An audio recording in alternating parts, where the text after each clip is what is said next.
ordinance has been proposed defining and limiting the conditions for open burning within the city limits of Bryant. Currently, we do not have an ordinance that regulates this in any way.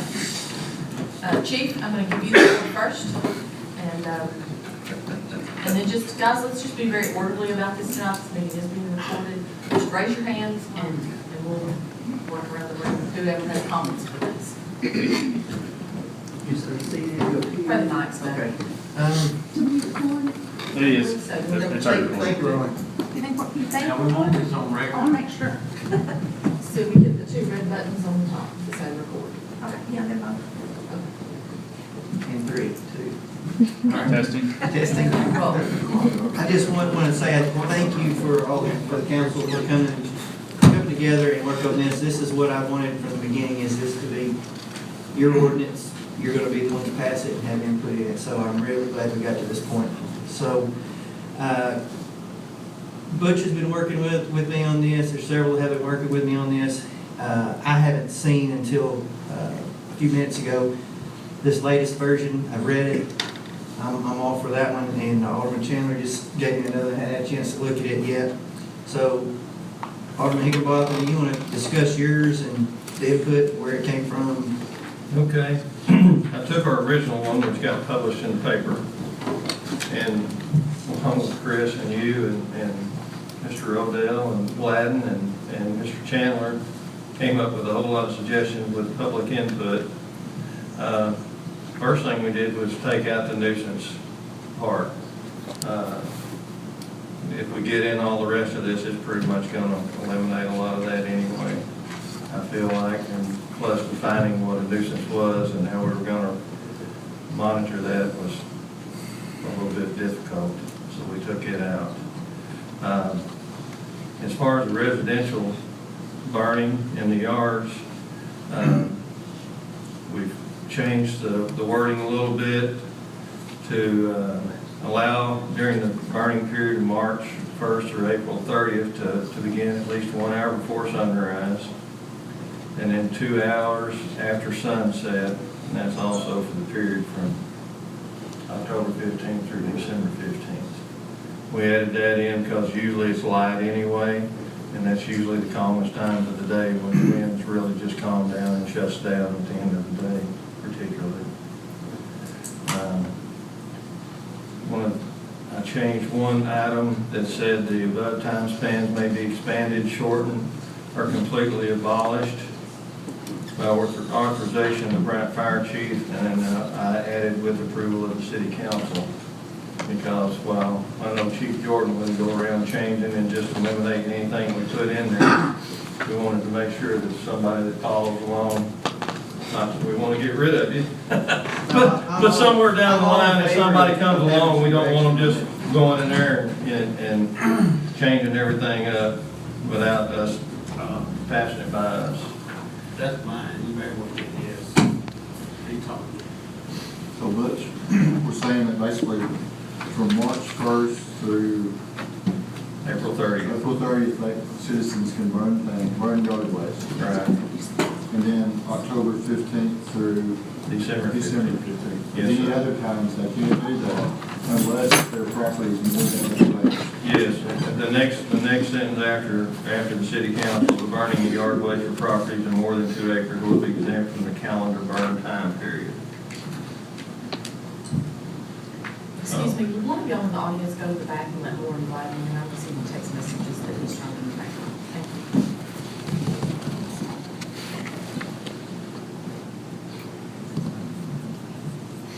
you. We did that time period is basically when we need to burn between the yard waste and then the spring cleaning, fall, leaves falling. And then if we have a late season storm or something, we've got an article in here that allows the fire chief to issue a special time for us to allow to burn for those types of acts of nature. And we stuck that in.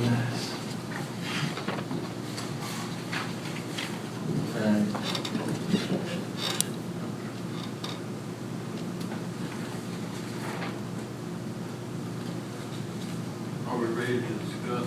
No, anytime you want to, you can start talking. Why don't you, Where did you put why that don't you in? go over yours? I'm looking at your two, and I'm kind of looking at the difference, and the difference I see is the time period, correct? Well, the time period, I expanded the time Yes, period sir. by a Yes, sir. month. Yes, sir. On both ends. Okay.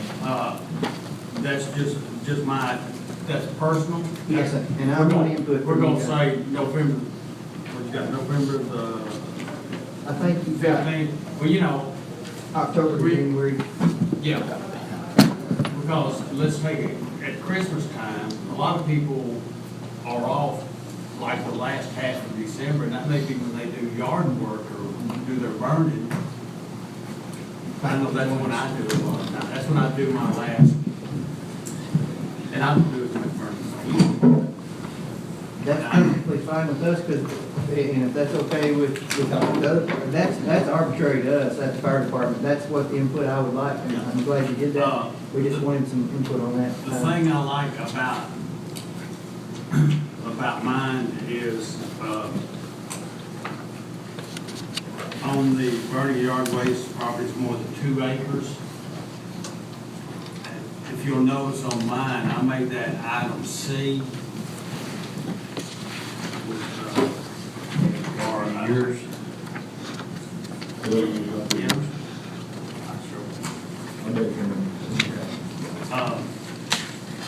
On the second page, and you can word that any way you want to, but I felt it important to put on there that although these parcels are exempt, they still must have to follow Article D, E, and F, which were the old C, D, and E. Okay, you still got to stay with the fire, you still got to have a charge hose, you know.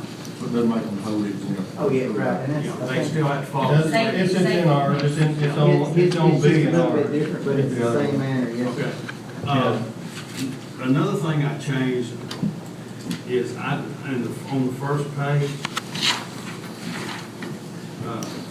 Article A, where it says, however, the above indicated time spans might be expanded or shortened. But I deleted that section.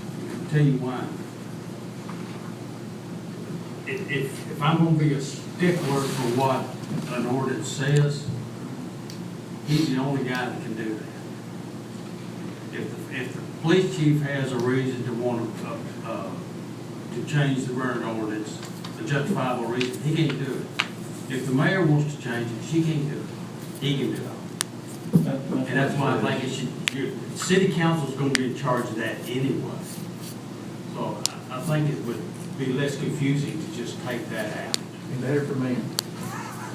It'd probably be better for me in the long run, too. You see what I'm saying? That makes sense? I'm fine with that. So that removed, which sentence, Alderman Chandler, that was, I struck where it said starting with however, however, yes. all the way down to, I left the last sentence, open burning of residential Okay. yard waste should not be allowed unless the following. So that took out what you were wanting, Alderman Higginbotham, on the smoke-free days, is that what that would do? No, Is the that- smoke-free days are still in there. Is that correct? Yeah, all that takes out is, What, yeah, it takes out Arkansas. It takes out anything being expanded What's a short or smoke-free completely day? abolished. what's a smoke-free day? You know, does that mean you can't light your cigarettes, or, you know? No, it says open burning of residential yard waste. You have a problem in saying Yeah. smoke-free day I'll without get you one too. smoke-free day in the ordinance. It's got, you gotta have a definition. Open burning of residential yard waste. It's smoke-free day. After these are the sentence after the burning of residential yard waste. I think we should follow. So you need a comma, is that what you're saying? No, I'm just You saying. run the sentence together? I still think we need, I mean, you got But, that, you don't want, but the thing is, okay, he can have a smoke-free day on what grounds? That's what I would like to have input in and clarification in and guidance in. There's That no really puts- grounds, there's no grounds here for him to say. Puts me on the hot seat. He can wake up in the morning and say, I know, like, the sun, stop, I know where that came from. For instance, if there's a home football game On that football night. game. Correct. Okay, if A there's a home parade. football game that Parade. night, or a parade, or Christmas something where we parade. have a lot of visitors in town, you might wanna say, not tonight, please, because if it's a low cloud cover, Yeah. then the whole stadium's just covered in snow. Could we maybe, I'm just saying, yeah. figure out a way I've got no to, problem with that. as the body of the council to come together and designate those days beforehand? That way it's not on me to say, hey, won't you make a smoke-free day today? Why? You know, is it just for you? Is it what's going on? Well, Well, I agree, those events do need to have some kind of escape from it, but that may be something that we could get some guidance from Or the you could even council. say smoke-free day for special events. You know, something like that, you know, when you say, okay, he can allow smoke-free days, he could wake up one morning and say, okay, this month's a smoke-free day. He's coughing and going, I think they need to smoke free day. And I'm not saying you would, I'm just saying, Oh, he would. He told me he was gonna do it. And as much guidance and clarification that can be in here when it's written, I'm all for that. Because there's been times at football games late at night. That's what I was, Friday night on football games, Fall Fest, Halloween, Not limited. Thanksgiving, Maybe we can say Christmas that break. these days will be considered smoke-free days, but not limited to. And other days will be at the discretion of the fire chief. And list, kind of give the gist of the idea of what kind of days we're talking about, so that Such people will as, know the intent. Major We sporting got events. soccer games, they've got games on Tuesday night, they've got games on Thursday night, they've got games on Friday night. It's not just Friday night football. Could I please solicit some input from you guys and ladies again on those times? Well, you've got a limited burning time here, so you've got from, what is it, where are we at now? Well, March? if we go to the extended one Alderman Chandler proposed, that would be March 1 to May 31st, basically March to Okay, so you've April. got baseball is starting up there, you've got baseball games, and soccer games, and softball And games. then, where we go, whatever. Several nights a week, not just October Friday night. 1 to January 1, so we have October, November, December, Right. those 3 months, so So you got 1 month of football. that helps there. And we're Okay. talking mostly the proximity to the high school campus where all these events are being held, because that's where the parade is held, that's where, Right, that puts us in the Monster saying this group Madness, can't and the so- rest of them can. That's my hood. Well, how many parcels around the school are over 2 acres? You know, you won't probably have maybe a couple, 2 or 3 maybe. Mr. Ross. So the smoke is coming from the other side of town? So in that target area, No. The smoke is coming from the neighbors right Yeah. now. On Fourth Street. So if they have less than 2 acres, they can go anywhere, right? No, They no, they can't. can't really. they can from October, November, December. Yes, yeah. So you want to just say like home sporting events, public displays such as parades, that type of thing. I'll work on the wording on that. But work on it, because you're going to have to be careful, because Yeah. Well, you could say Any input smoke-free day, on that? well, smoke-free days for special events. Define However special you work. We'll work on some back. We'll do that up. And you did, special like you just, I've got a which question. this is not the one you sent me. Sir? This is not the one you sent me today. No. That's what I told you, it was the wrong one. Yeah, I did, I had gone back in there. printed it off and hit save and apparently it didn't save. It's all I'd smoke gone and back mirrors, in there man. It's all and- smoke and mirrors. This has been I've gone back in and changed the definition of yard waste and added limbs, and I see you did too. Mr. Miller. I have a question for the legal department. If you say October the 1st and ending at 2 hours after sunset, January the 1st of each year, They added that back in there. I'm not sure. I had it at Does that- sunset and at could that be sunrise. interpreted by someone to wrap the whole year? Gotta make it December 31st. Come on in. I'm just asking, because if someone pushes that, they could push that to mean, well, you just wrap the whole year by saying January 1st. I'm just asking. I think Mr. Chandler said December 31st and Yeah, then change it. December 31st. and then we'll add language in there of that. I see what you're saying. So we want to go It to could be May. without any kind of fine, any kind of restriction. That's still good time.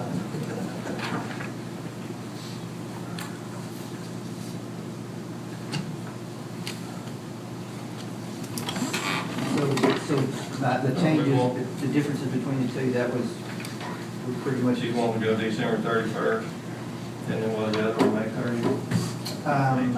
May 31st. March 1 to May 31. Ma'am? I like the shorter dates myself, but that's just, I mean,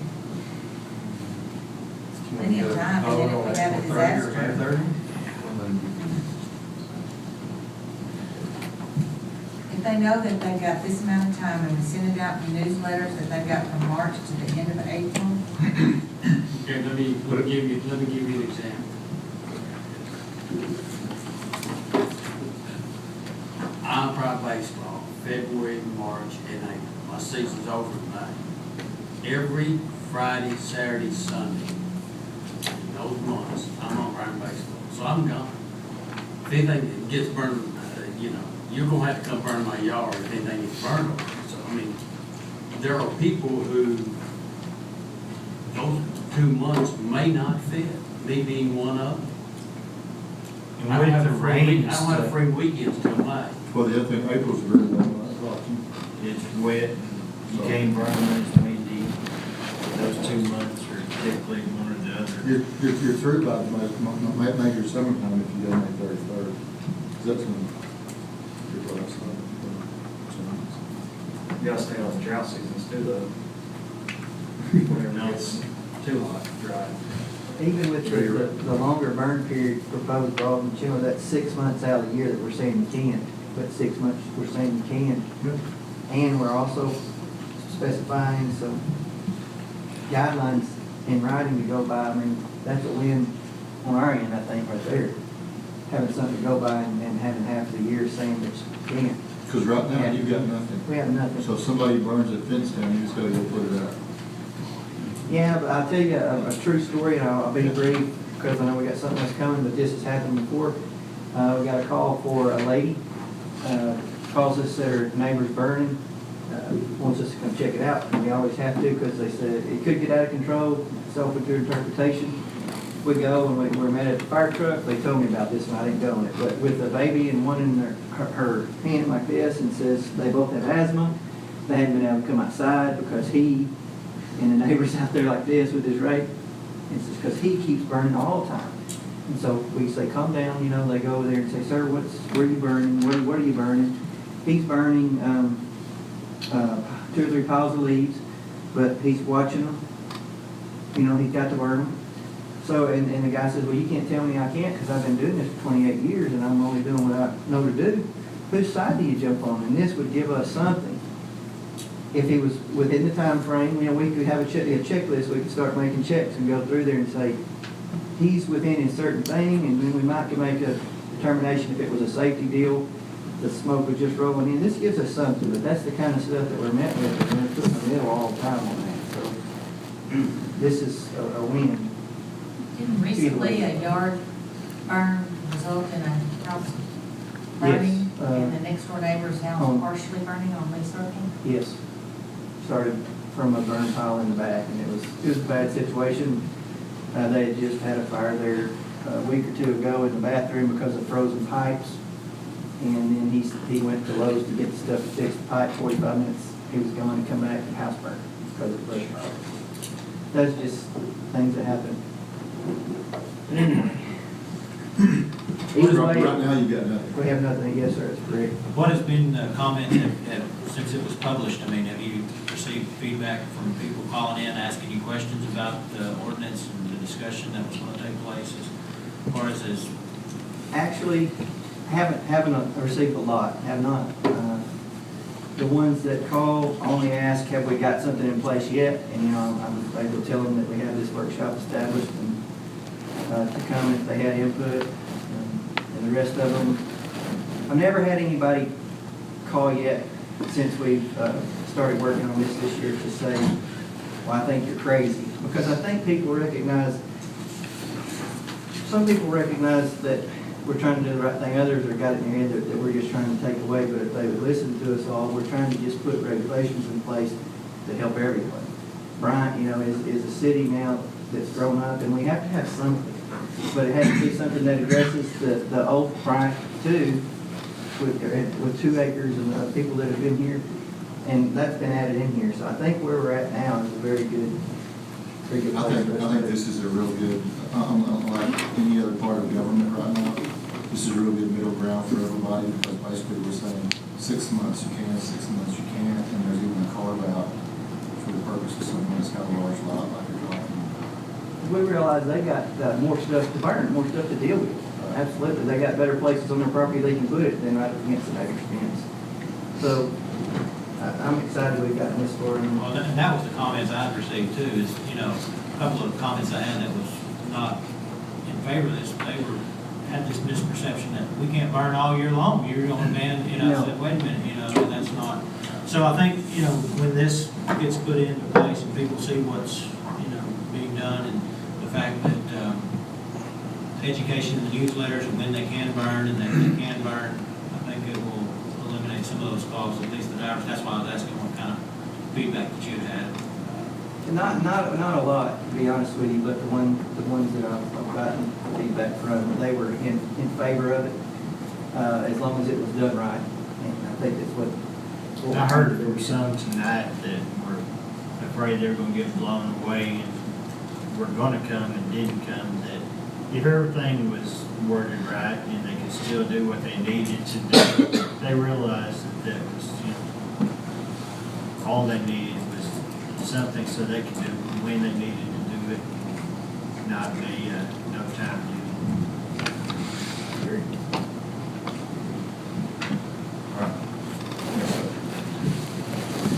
So where we're at, to recap on the dates, so we can. December 31st to March 1st, May 31st, Everybody's good with that? October 1st to December 31st. What I would like to see us do is, who can write these? me and JP will be working on it. You guys kind of take it to or whatever and figure out. And then I'd like us to do, since we're in that period now, it's not going to make any difference to do one read, get it to 30 days. And y'all, and what we'll do, what I heard is there's a couple of questions about defining some terms, and whenever you're defining terms, that's always an issue. So, you know, we'll have a proposal for you for the April meeting, and if y'all need to mark it up or have some suggestions there, I think we're a lot closer now, and basically we can define some of this language, let y'all look at it, mull it over, if you want to do a reading on it, or if you want to kick it to next month, we can do that. But I think we're about 95% there. That you get the rest of the way. I'm still trying to figure out where this farm is. Well, I am too. You thought, this is not Stuttgart. we have to make this where it will fit all aspects of Bryant, and there are some places in Southern Landing. That Southern Landing where they have horses, they have pigs, they have cows, and they do burn those out there. They do burn the pasture off and things like that. And we're gonna probably annex some property in the future that is larger acreage towards the north at some point that has. Now, if they have wheat, they can burn. Whoa, if they had wheat. You can burn wheat. Oh, yeah, ADQ burn won't wheat even stuff. mess with you on that. But every burn or an open burning ordinance has a provision in there for agricultural type burning. But you want us to work on these 3 days, identify those for you, Special events. or just put down as a special event. I had to define the special events, I think, to some degree. If you have any input on that, I think Rob mentioned he might have some input on the verbiage of defining special events relative to the smoke-free days. Please send that to, I guess, send it to Alderman Alderman.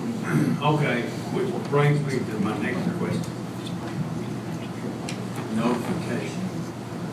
How you gonna notify? If there's a ball game Friday night and Friday's gonna be declared a smoke-free day, how are you going to word it?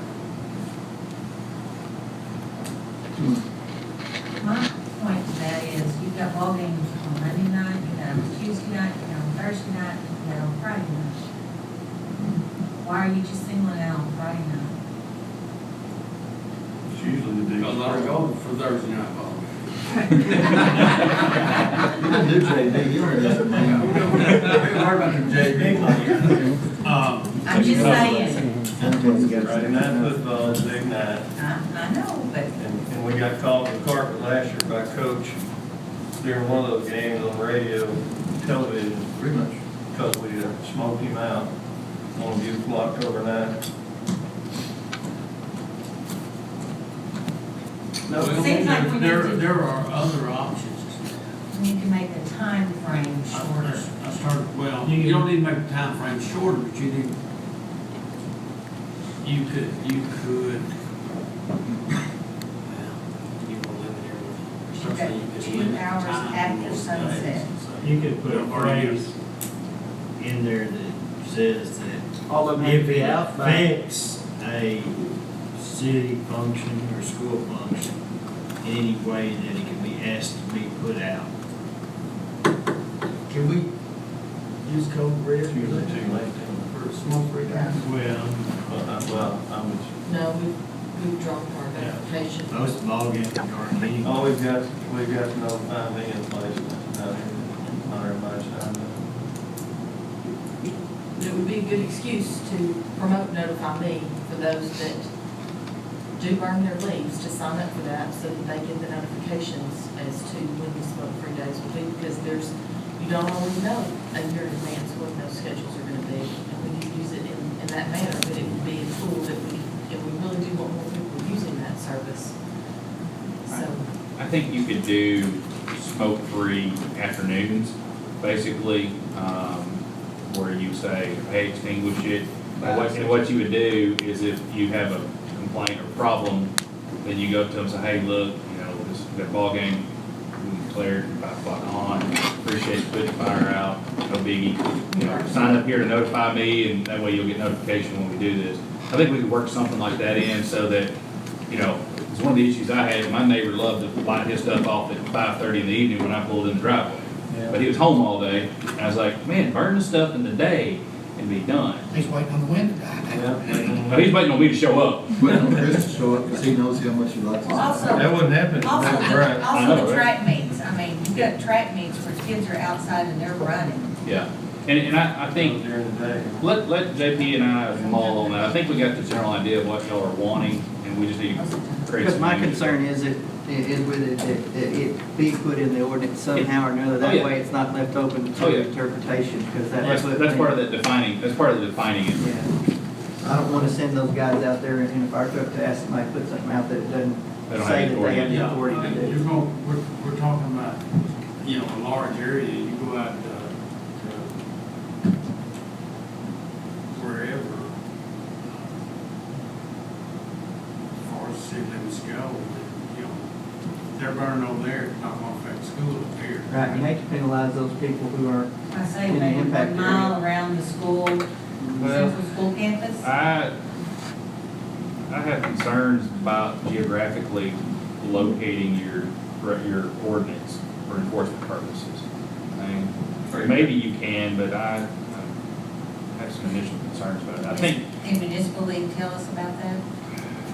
Would you be good with? Because that's the only area we're talking about, Yeah. is about 1 mile around the well, what central campus. you would need to do is define that area and basically you would have your residential vegetation abatement acre, your size, and then you say, and then if you're in this area, special rules apply to you. Maybe. Why don't you guys think about it and come back with a solution? I think limited to special events like that because it's still included in those special events. We're talking about Fall Fest and Halloween and a lot of other things. It's a lot farther than just around that football field. So maybe, but I think what Chris said would probably be pretty good. Just have them on that day, stop it that afternoon about 5 o'clock or 4 o'clock. have them totally extinguished where they don't. It's not like everybody's gonna be burning No. on that Friday afternoon. Or Thursday or Pretty simple Tuesday. thing, go out there and say, hey, you Right. put that out. Going back to the notification of it on those times, there's several means available. We can, And anytime you got a call, JP, you go to them and say, hey, sign up here, that way you can get notifications, That's gonna be a learning so, curve. yeah. So we'll be handing out many copies of this. And on that, we can incorporate the city website, the instructions on how to sign up. We have our fire department Facebook page we could update daily and have that the city has one. I would like the ability to also, I know we could give dispatch that information because they'll receive calls on it, but I'd also like the ability, which we currently do not have, to update our greeting on our fire department. You've reached City of Bryant Public Safety for 1 press, for 2 press. This is considered a smoke-free day. We can put that on there. Yeah. Right now, we can't modify that greeting without, but we just hadn't been able to in the past.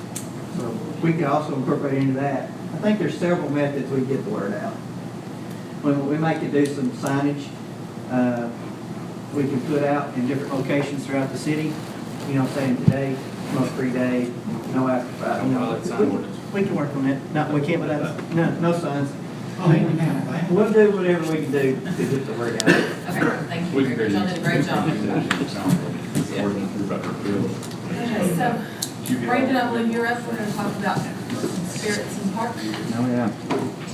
I'll let you give you guys some time to read these to start, just because I invited the Parks Committee here at 7, because I was doing the schedule, so I want to give them time to, appreciate y'all time to kind of. Thank y'all.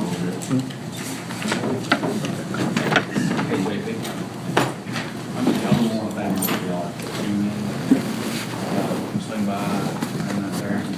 Yeah. You have like my copies of these? Those came from Rich and Northern Machine. Those food too. Can you have an electronic copy of your? I do, actually. Version? Can you email that to me? Because JP and I are gonna work on it. Mrs. Chandler, do you have an electronic copy of your version? He typed it out, he typewriter.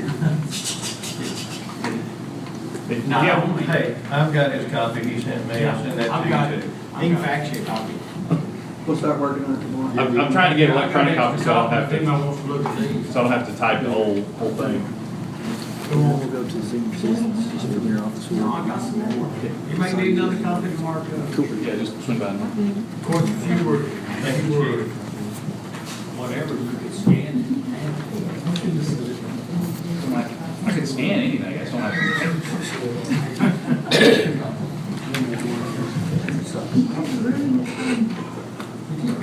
I'll send it to you. You have a record on it? He's got 4 copies. Yeah, you just go. No, I'm good.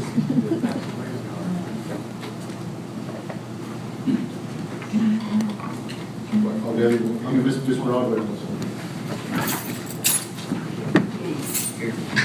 That's not mine. That's- I'll give her one of those, Which one? This is yours. Yeah. I don't know. This is yours. I'm getting it.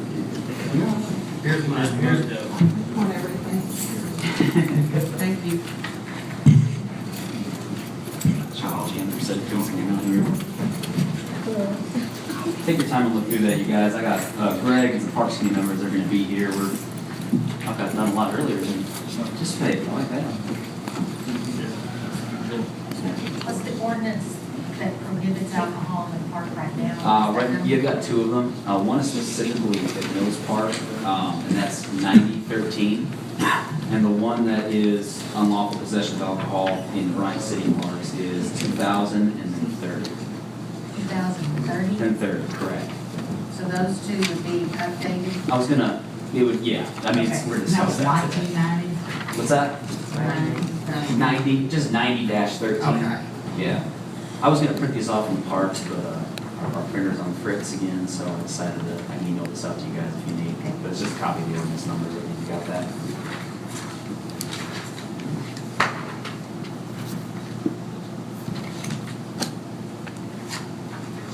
You know, one thing I'll say while we're waiting is, I feel as though that we have to use Bishop Park down there for everything we can, all it can be. You know, we're competing, and this may not be the place, or, the city of Benton's on the news every night promoting the city of Bryant and what, or the city of Benton, and what all they're doing down there. And I think that we need to have an answer. I talked to some people that operate that Memphis flea market. Yeah. They could only get like 3 dates down there all year. You know, could they come here? They would. But we do need to be competitive. And this is a major step in being competitive. Yes. Without this, we're not even in consideration. We're really looking to, our thing is maximizing our local resources. I'm a huge advocate of that, and I think this is a really good stringent way of doing that. And I think that this It's package got right nothing to here, do down at the ballparks. no, I am for using our Bishop Park facilities and to maximize our events. But the open parks like Mills, Alcoa, Midland, Ashley, I don't understand how alcohol would be acceptable in those parks for any events. That's my problem with having alcohol in all the parks. sure, I can understand Bishop for sure, controlled environments. because you've got a controlled environment, you've got buildings, you've got a way that you can park, and you've got a way that you can police and uphold the ordinances. Correct. But when you've got an open park and just a pavilion, I don't understand how we can make that Well- safe for all the other people that's going to be out in the park, and how that would be beneficial The, to citizens. and it's, well, beneficial wise is really just, is more of, being able to raise funds to take care of our parks. So, I mean, that's what the benefit is. But the detriment is obviously, can we control that? That's a big question. And obviously in a park, it's harder to control. I think any park would tell you that. This actually is much of this special events application is a combination of several parks, including Fort Smith, much bigger city that utilizes festivals, et cetera. Mills Park is really the one park that I think even from park staff sitting down, we've really tried to put a lot of thought into. It's hard because you have playgrounds. You have more of a younger clientele of kids, and there's a reason that there's an ordinance in here for Mills Park. Because years and years ago, there was issues with alcohol in the park. And no matter what, there's always issues with alcohols in the park. If anything, I live on Mills Park. Yeah, Very exactly. much aware of that timeframe. Now, when it comes to, I'll give you an example, Bishop Park even. A lot of our festivals that we do, we use Bishop. You've got two multi-purpose fields in the very back of the park that would be an easy way to secure in the corner of the park, away from ball associations, away from youth activities. You can secure it with fencing. That's very, very simple. Those are areas that you could, outside of the building, secure very simply, and would be a huge revenue producer for family reunions. I've honestly had a lot of people call looking to do things, that family reunions, class reunions. Put up the big tents. events. The tents, sectioning it up. A beer garden is really the best way to do it. A 4-foot fence that goes by about an 80 by 50 area. And you have someone at that gate, and that's actually specified in this application how that works. So that is how you would do that in parks like Bishop. Ashley Park, for instance, Field 2 is already fenced in.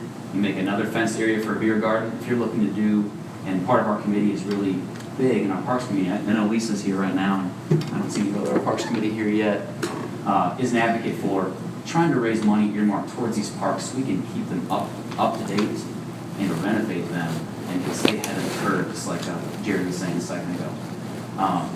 You could do that in these fenced facilities at Ashley, especially when you can control the permits on who's using those fields at those times in off-season for baseball. There isn't anyone else in that park. There isn't any playground in that park that's luring kids in there to go and play around alcohol, so you can secure that. Same thing with Alcoa. Alcoa, if you have all of those areas secure, that's the best gated facility we have in the entire city. I mean, to get in there from a sporting venue side of things, the number one thing you want to control is your gate, because that's where you really control your money and your security. And Alcoa, there's one open gate, the rest of them are locked, a fence all the way around them. There's just no other way to get in. So those would be the facilities that we could utilize for special events, for reunions, et cetera, that would want to have something like this. And then you have a checklist on the back, and it was requested this last time around that we have guidelines to go over. And you can see these 1- and 2-step guidelines on the very, very back page that concern wristbands, tickets, cups, because a lot of police want to see single-color cups. That's how you regulate an event such as that. It's very easy to see. Bryant police officers, the number of staff they're going to have, and this is actually what the permitter or the vendor would give to me, saying they're having this event, and I would say this is what you need to show me that you're doing to regulate both keeping minors from obtaining alcohol. Here's the steps. Here's 2 steps you could do. I need one of those. And I also need sample plans for keeping spectators from bringing their own alcohol, because you don't want them to bring their own. We want to tell them they need to use what we have, so we can regulate that and shut that down. And there's 2 steps on here: change of coolers, refusing service, arrests by the prime police officers, refusal of events. So you feel like the one baseball field that you're talking about, that's the one that's all the way in the back? Which park are you speaking about? At Bishop. Bishop, those are actually multi-purpose fields, and they're technically soccer/football/ pretty much anything you want to make them fields. They're back at the very, very back. Right. Very, very back. By the lake. By the lake, and it's up in the pads, and you go up to the very top corner of that lake, and you can very easily secure that area. Okay. There's a walking trail that goes around the back there, but you can close that off just as easily because there's one access point to that walking trail. So you can close down that part of the park and you gate it. So if we maybe looked at maybe that field and maybe Alcoa Park as like a test run to see, I agree with Ms. Miller. I just don't think alcohol in Miller Park or Miller Park, hey, we got a sponsor already? Miller Park. It already exists. I just don't know if that's the best Which place. one's fair? Could we not shift those people, those events from Mills Park? Oh, to- easily. You know, with that, I was really expressing options. I mean, this is really, and that's why I like. I want sitting to here and open generate up. revenue and be safe for our Mhm. children. I don't want to, I'm all for this if it's in the proper place. Yeah, And, I think that's in Bishop Park in the inside, in the Yeah. rooms upstairs. And I would listen about Alcoa Park and that other field. That gives us 3 options that we don't have now. Ashley would be, it's right next door to us The right only, now. the only concern I've got about Ashley is the parking. Oh, yeah, parking's horrendous. I can tell It's you street from parking. baseball experience, Yeah, and then the noise, all the neighbors get real testy, if you got a mix of And it. just And go see- with Alco and Bishop at first, Well, I like know. Jerry said. And see how it's working. If it's working and we're missing events, then we may need to come back and revisit bringing some other parks into it. yeah. And the reason I put Ashley out there is, I've had a lot of individuals who are interested in getting events at Ashley Park. So this was an easy way, like, hey, like a barbecuing event in the park. That'd be an easy thing we could make on the field, off-season baseball. I can regulate the facility in terms of permitting. There's no kids around there. But we could also move that event. Oh, absolutely. Oh, we can tell them where, that's the beauty of it. You can Yeah. tell them where these can happen. You approve these areas. So one other question with that, do we have usage agreements with the soccer association, baseball association, et cetera, for those fields year round? At Midland Park, Midland's not on this one. Out there, at the back? Oh, no, that's, the backfields at Bishop? No, that's ours. Okay, so what about Ashley? Yes, baseball association does. That'd be something that I do off-season, I work out with the baseball association. What about Alcoa? Alcoa Softball Association and Football Association during their season, and that's something that I would work with them, and not around any of their, not Other around- than football, is Alcoa used that much? Other than football, yeah, softball. And then, of course, we have even people coming for basketball, baseball tournaments out there with temporary mounds. I mean, it gets used for a lot of practices, tournaments right now. We have tournaments out there that are I playing. know, my granddaughter's gonna go to a tournament out there this weekend. But I'm just saying, I'm just wondering if Alcoa is used very much. It is during the ball season, yes. Other than that, it's not right now. Like summertime and the, Well, when we have fall ball and we have any special events, we have the animal controlmen out there having events in those, it's great because they're gated areas for those fields. So, I mean, it's a really easy way to take your dog and secure an area. If you've been to like Burns Park, you've seen pretty similar things where they can gate an area for certain sizes of dogs. That football field would be perfect for like a huge family event or something, We've, way back there. yeah, we try to keep that football field for, it's a huge, I mean, it's about 120 some odd yards. I mean, it's 60 yards across, but of course they striped it for little kids. But they're only using it in the fall. And so in the off season, we let it repair, and unfortunately someone actually drove on it not too long ago and got down there and got through our gate. So we've been gating it off, trying to let it repair, but we can utilize that for soccer leagues. I've had men's soccer leagues approach us about utilizing that area.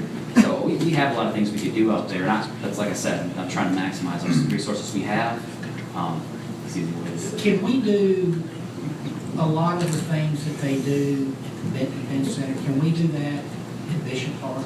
Yeah, I don't wanna house the alcohol. I want to see. No, everything. I mean as far as events. Oh, yeah. I mean, now, the one thing about Benton, and this is kind of the business strategy of it, their prices are higher and they're able to do a lot more by doing Because, something what, like they're this. able to do more because they have Well, alcohol. alcohol, yes, for one big one. Number two, they have a lot more flexibility in the size of some of the facilities they have, and the layout of it is just different.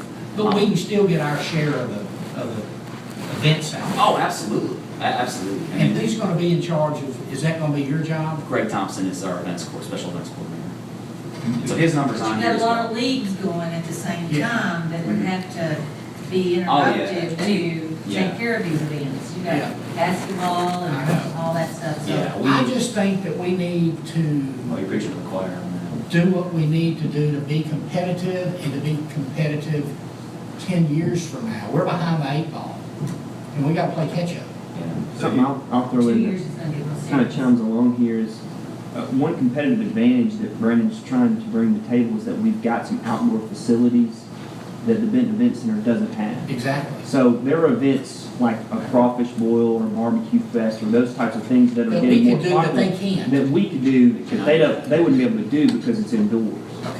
Okay. You do good with us, the one you gave us at the meeting, proving number one, which is alcohol, Bishop Park. And on number two, permits in city parks, we can just take out Mills Park and Ashley Park for now and go 3, 4, and 5. Yeah. I Which would- is alcohol 40 in the Bishop Park Yes. multi-purpose fields and let you see how it goes. Yeah, and that's something too, if we did something like that, I'd be, before I came forward, if anything, for any of, especially, Alcoa 40, that's something I thought the softball association, the Bryant Athletic Association first, to say, hey, this is what we're looking to do. I wanna make sure you guys are comfortable with this, because they utilize these areas as well. I wanna make sure everyone's on the same page. Based on their approval. What's that? I said we can base it on their approval. Yeah, yeah, correct. I'll just- And I've already reached out to the senior center and the Boys and Girls Club. When we're doing this, it's off hours for Boys and Girls Club programming. So in the gymnasium itself, and we have, and most of you have been in any of the winter banquets or any of the big events in the gym, you realize we have that facility completely blocked off. There's nothing else going on except potentially seniors walking the walking track as people using the different equipment. But no one's had. Brandon, okay, this gets all filled out in that part, but who approves it?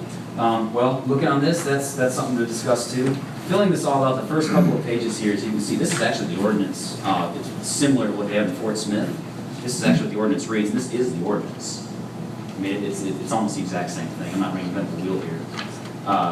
Event This could be application. attached to the ordinance? You know, Is that It what says you're saying? it says to the ordinance, yeah, this is what you need to fill out before you can have any event, specifying exactly what they need to do in approval.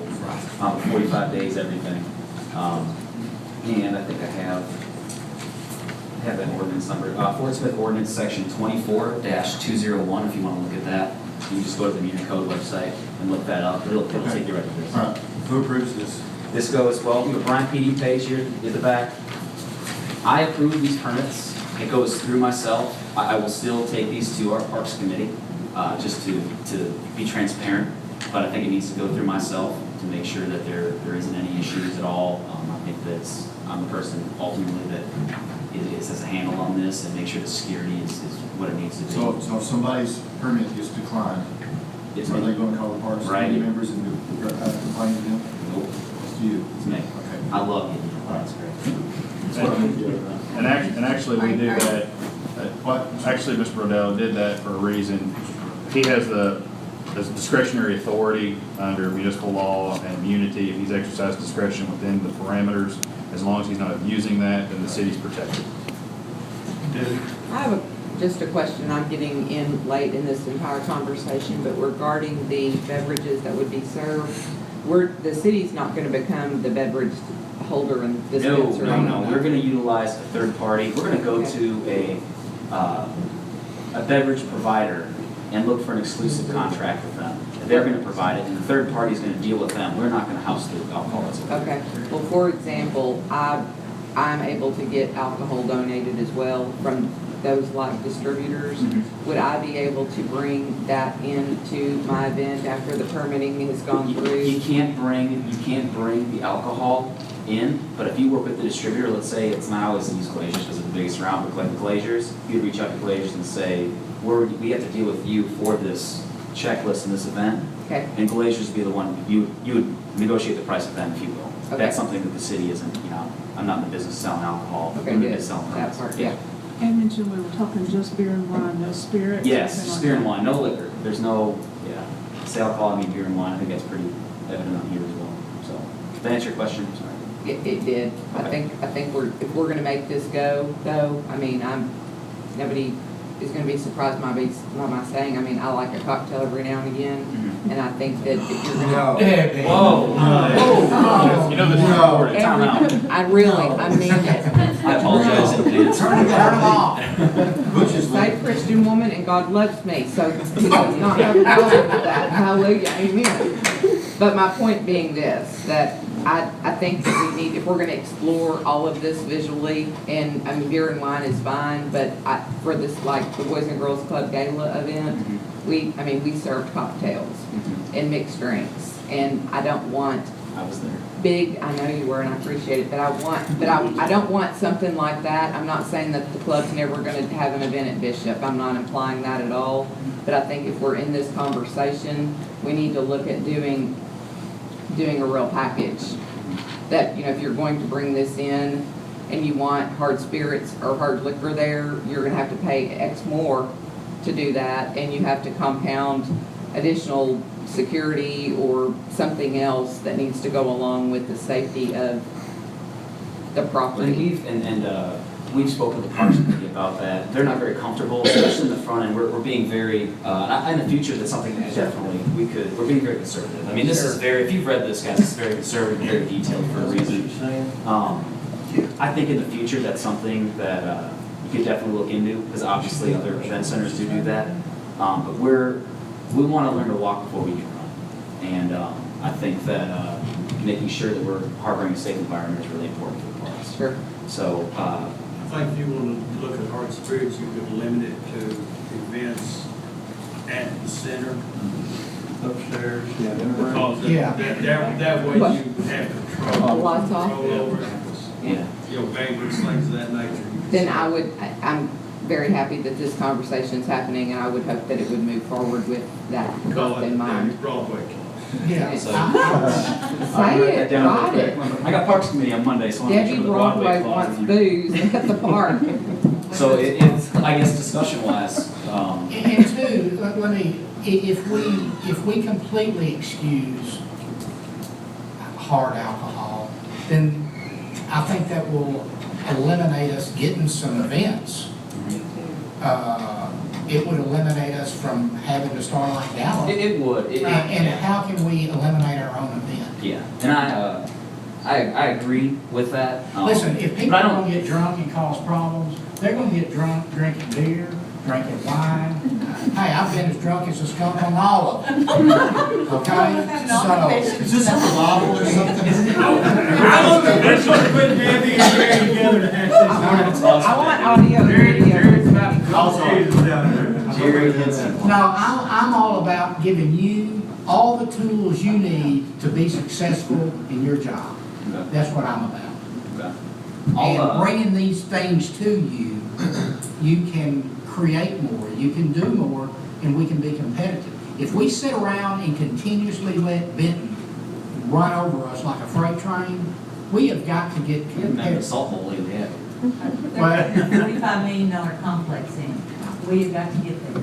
I understand, that's for a different day. But this is the beginning, this is a Right. step forward.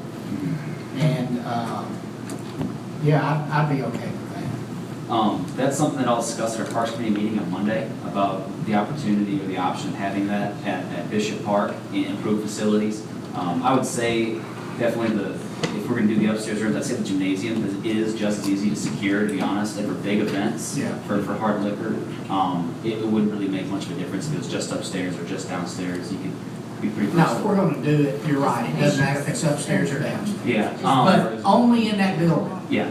nowhere else. Not in the swimming pool. No swimming pool? See, that's gonna be. Ah, no, wait a minute. No, we're, Yeah, we're upstairs facilities, downstairs, they're gonna be, like I gave you guys before, there's minimum hour reservation requirements, 45 days prior to, so we're getting the people who are planning events, not the ones who are gonna be problem makers. We'll discuss this on Monday at our Parks Committee. We got a couple members here, if any of you guys want to discuss, this is pretty open. If we get into serving what would be defined maybe as hard liquor, I'm assuming we would have them contract or hire a bartender I who would actually have do that service? a bartender on contract. Most Yeah. definitely. Yes, I don't want them to get the bartender. I would have an approved contract Right. bartender, and honestly, we could have it to where they pay us a fee for a bartender, and we go There you contract go. that, and you can make even more money doing that. And they're gonna use Bryant PD $20 an hour. But does that, what does that do to us? I mean, what if it's our bartender It's not, it's serving contractor. a 19-year? Yeah. Or one that we hired? Yeah, Well, we wouldn't hire anybody, so we're not being employed. Yeah. We contract with it. Correct. And all of those terms would be involved in the contract, for basically putting the responsibility on the bartender. So that's Yes. something we're not the working on. the bartender is the person that is in charge, involved with overpouring or any issues you would come across on that, and that's what the other cities do. It's just like you hire somebody to overlay the streets and they do it wrong. It would be on there. So- Whatever. We have all immunity in this, it's all safe, it's all detailed on here. The police have a police event checklist as well. I got one question. What is the City of Bryant, Arkansas Police Department? What's that? It's just, you know, trying to get as big as I possible. can't believe you missed it. I haven't read this. City of Bryant, Arkansas Police Department. Oh, Brian, I did that for you. oh, thanks. I want to be really specific for you guys. I want a location, area code, a list of their fears. I had to take out the GPS. I left it on there just to be safe.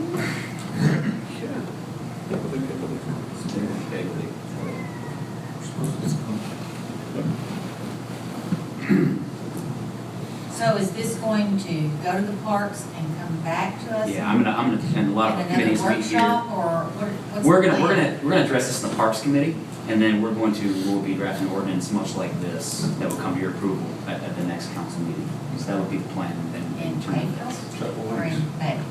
in the end of the month. April. April. So in That's the April. plan.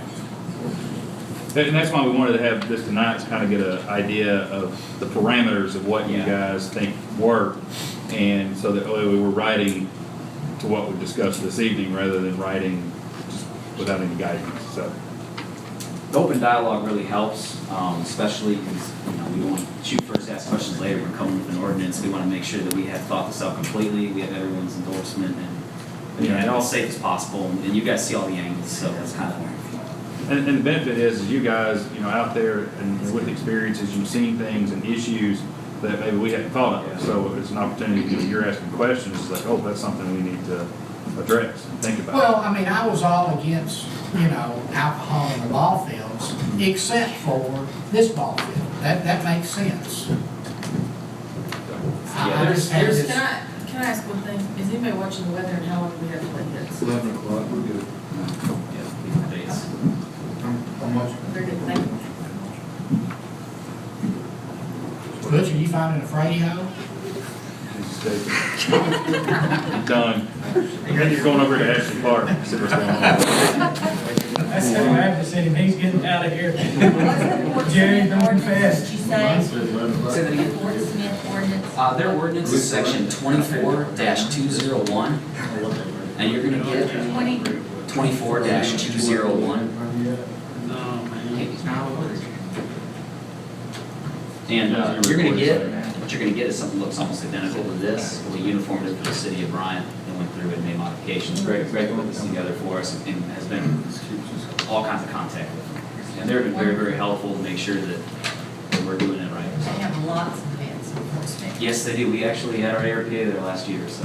You actually have, it's an It's a state's one, it'll take forever. I'm sorry, you look.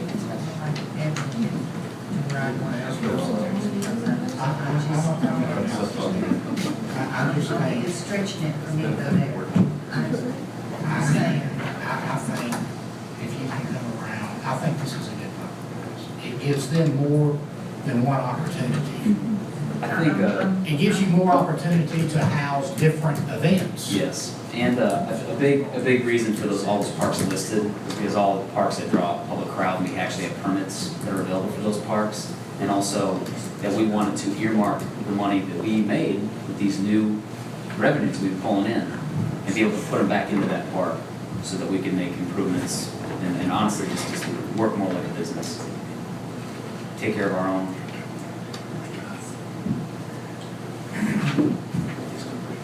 Probably don't have to. I mean, I don't think I don't. Kids and all sorts of stuff, I just can't go to the other ones, but I'll stretch to there, but I understand this one for sure. Right.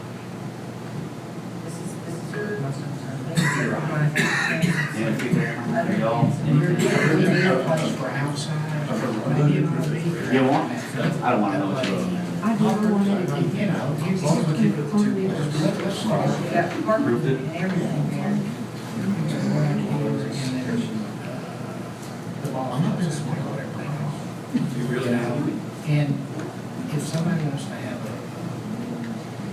outdoor cook-off or whatever, I mean, we still would have another option. Class reunion. Yeah. Some capitalization. It needs to be consistent. It was consistent. You made it specifically inconsistent. Alcoa. That's not what I think about the other All right. ones. I'm stretching. It's duly noted. Oh, you don't know. I don't think I could ever go. Who wants to spell check on it? It's- All right, are we done here? Yeah, I mean, unless you guys have anything else. Hey, I think you did a great job. I was, a lot of Greg over here. He's Well, the guy who's whoever- gonna be putting these things together, so. Take the bills and actually add up, go for it. All right. We love the park, you'll pull the wagon. All right. And Vivian Center's hard liquor in there. Nelson, Ashley, and Midland. I need the sauce. Yeah, You can reference me. Don't forget the Broadway clause. Broadway clause is Oh, on I'll do there. that. That's me, we'll agree with that. All right, thanks, guys. Thanks. Thank you. Okay, the last item on the agenda tonight is to discuss the elected attorney's position. Glad you opened up. Well, I wanted to really get a report from Josh and see how the prosecution is going, or just, get the outlook, have an update on all that, and see how it's looking. Sure, it's gone really well so far. I started, we had our meeting last Tuesday, and I came in here Wednesday morning, and met with Curtis. The mayor had met with him before. I didn't know that had happened, but so he wasn't entirely surprised, which was good. We talked quite a bit that day. I came back the next day, and we've been together ever since. I couldn't make it today because I had something previously scheduled, but it's gone really well. He's been extremely helpful to me. I see no problems in transitioning it over to me in May 1st. They've got a great team of resources. One of the first things he told me was this is the best team you can come in and work with in any deal I'm ever going to have. And I think he's right. The case coordinator and the clerk to the judge are both very well-versed and professional and prepared, and they do a great job. I think that maybe we should just see how these prosecution duties are going, and kind of maybe drop some of the other things that were in the other ordinance. And but one of my main concerns is that we do change it so that Josh is getting paid what we were paying to do those contracting duties. Other than that, I don't see a problem with just letting things, kind of see how things go with the prosecution duties. I'll go first. And if you guys, I'm going to jump in real Go quick. I'm sorry if you don't mind. I appreciate that. First of all, I just want to say thank you for tabling this so that we can have an open dialogue. And this is probably what we should have done first, is get together and get around the table and talk about what your thoughts and opinions are. Like Brandon said earlier, if we can have open dialogue, that's always going to be better than shooting from the hip. And that's pretty much what I was doing. It wasn't helping you guys, it wasn't helping me, and it wasn't helping Chris, it wasn't helping me. So I appreciate you setting this opportunity up. And I know you've got thoughts and opinions. I prepared a very primitive document. I didn't bring the ordinance or anything, I just scrapped it, left it at home. But this is just a spectrum of kind of what some options are that can help us guide this conversation, things to think about. Starts with do absolutely nothing, walk away and leave it as is, to, change it to the last ordinance that was on the agenda, if that makes sense. I'll pass it out and you can go ahead, sorry to interrupt. That's fine. And maybe before I start, I know that Mr. Steele had asked if there were public comments.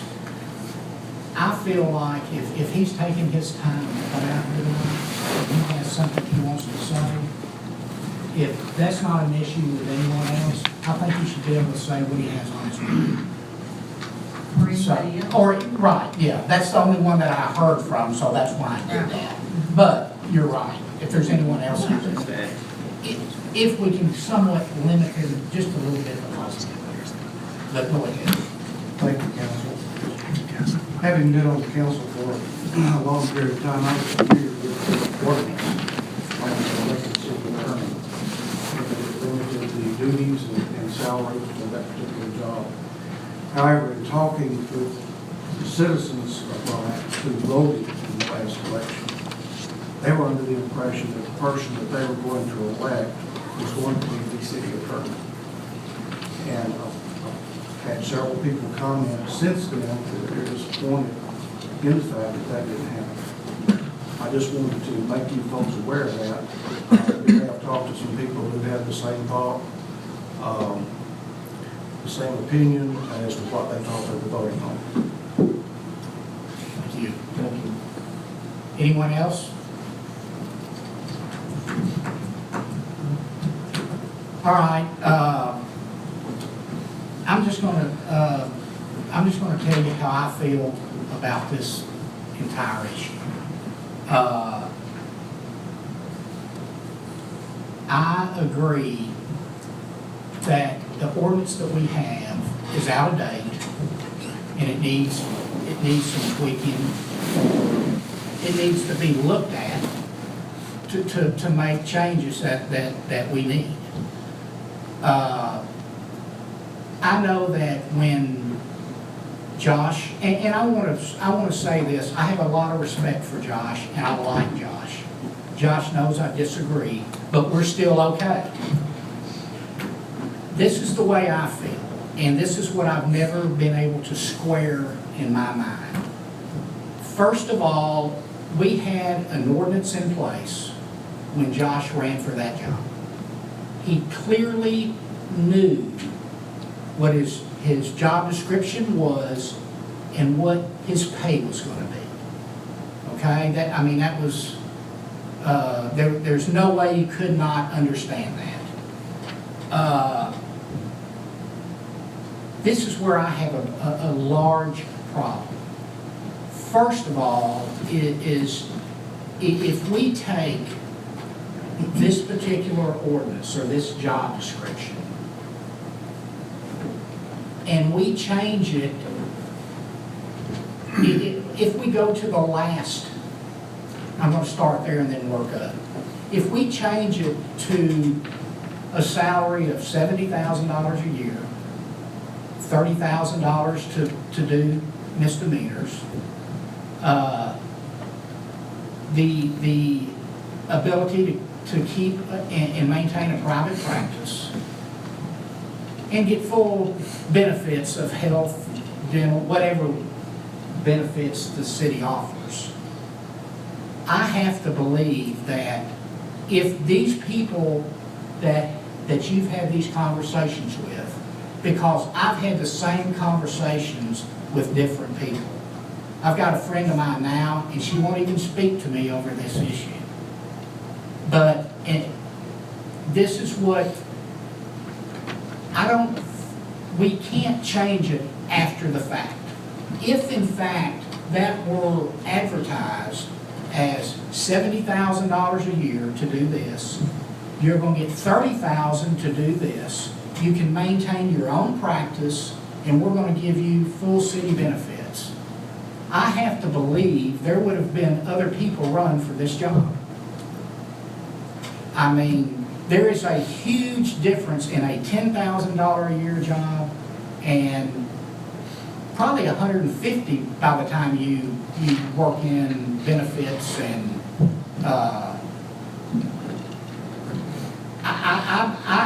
I had a conversation, and this is where I'm new at this, but I have to, I was elected to do what I felt was right for this city.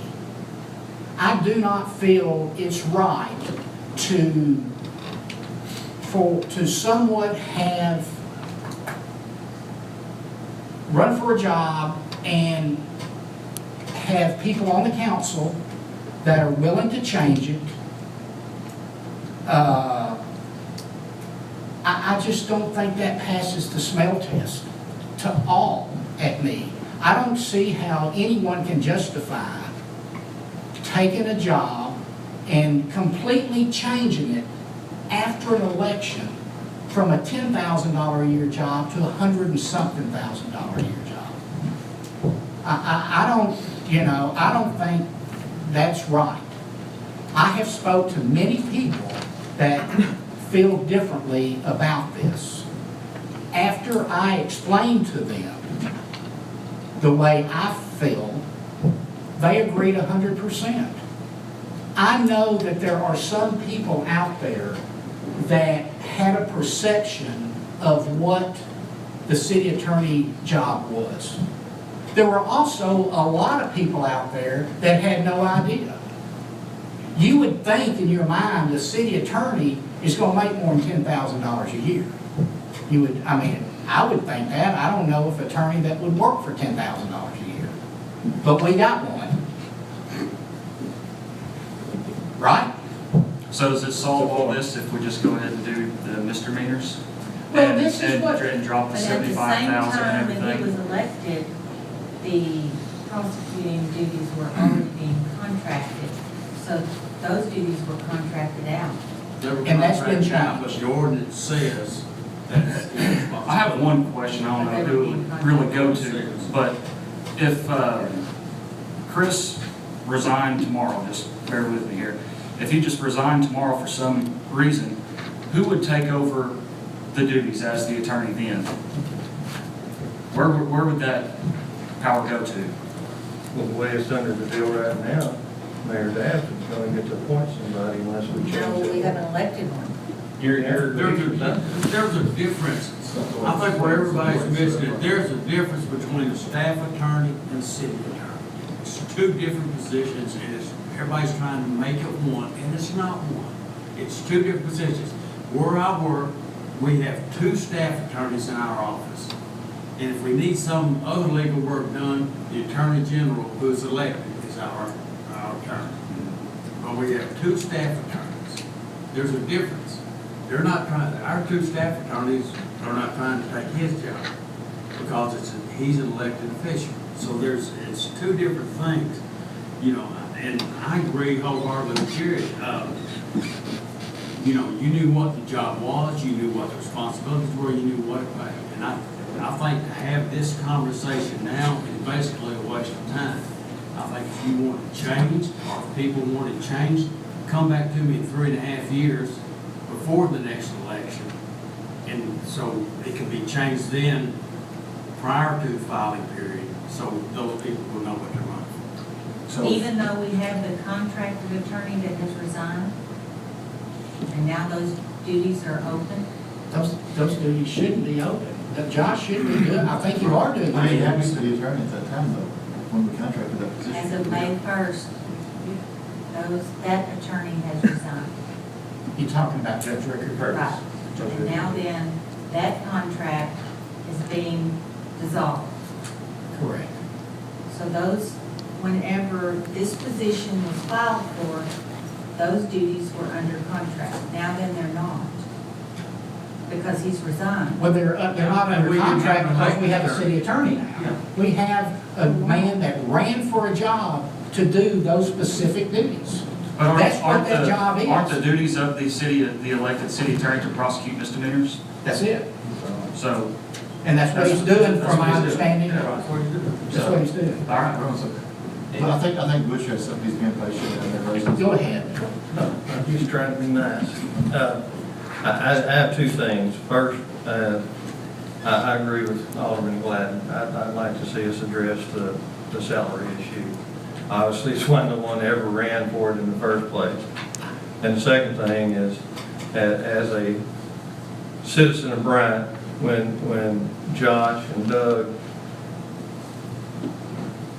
started the campaign, I thought like a whole lot of other citizens of Bryant, that's a city attorney position, full-fledged city attorney position. Why in the world would they do it for $10,000? So I went home and looked up the ordinance to see what in the world it was and what they were doing, because they're out of their minds for running for that job for $10,000. And it's obviously, it said prosecute misdemeanors. I still wouldn't, and nobody ever did run for it for $10,000. That's ridiculous. We had to pay somebody $30 to do it now. But the other thing I'd like to say is, you know, as a citizen, that's what I thought they were running for, and I know a lot of people that voted that way. I'd like to see us at least, you know, as a city of 20,000 people, you know, the people that I've spoken to, a large majority of them want to see an elected position for a full-fledged city attorney. I'd like to see us put a panel together and work on that and get that into position before the next election, and have a clause in there where if something does happen to Chris, God forbid it ever does, but that, you know, then the elected official can take a step into that position. We need to put that together, in my opinion, for the citizens of Bryant. The salary and everything, just, you know. So Alderman Higginbotham, you're really saying similar to what Alderman Chandler is saying, you're saying it in a different manner. Yes, I agree with it. It's just, I think we need to put a panel together and get that done, where we have it in position. And, I'm sorry. Go ahead. And what the city attorney is saying is, these are, it's big letters, so I said five options. Right. With number C being what he's doing now, from what I understand, when Judge Rickert resigns on May 1st. Right, exactly. Okay. And then, wait, I'm sorry. Oh, no, you go ahead. Within the $30,000 that Judge Rickert was being paid, would then convey to the city attorney, right? Only if you pass it by ordinance. Yeah, we'd have to change the ordinance. And I do want to throw something in about compensation that I learned today. I checked because I had a hunch this was probably the case, and it was true. I checked with the municipal league, and as a prosecutor, even though I only prosecute a couple days a week within this city limits, within this jurisdiction, I am barred or conflicted out or precluded from defending any criminal defendants or representing them in any other jurisdiction. So I can prosecute here on a Wednesday morning, and court's over at noon. I can't run up to Little Rock and defend somebody. So that's got two major implications. Number one, there's a large opportunity cost that when I look at the economics of it, I could, and that's not a large part of my practice now, but I'll make quite a bit more than $10,000 picking up a few criminal defendants, representing them here and there. But also, I've got a handful of hearings scheduled in May or June that I've got to recuse myself of tomorrow and write checks back to those people who've already paid me. I think that's something important to consider. Maybe that's something I should have considered back in August when I threw my name in the hat. But it is what it is. Well, let me say this. To address what Alderman Higginbotham was talking about. You asked the question, well, why did you run for a job for $10,000 a year?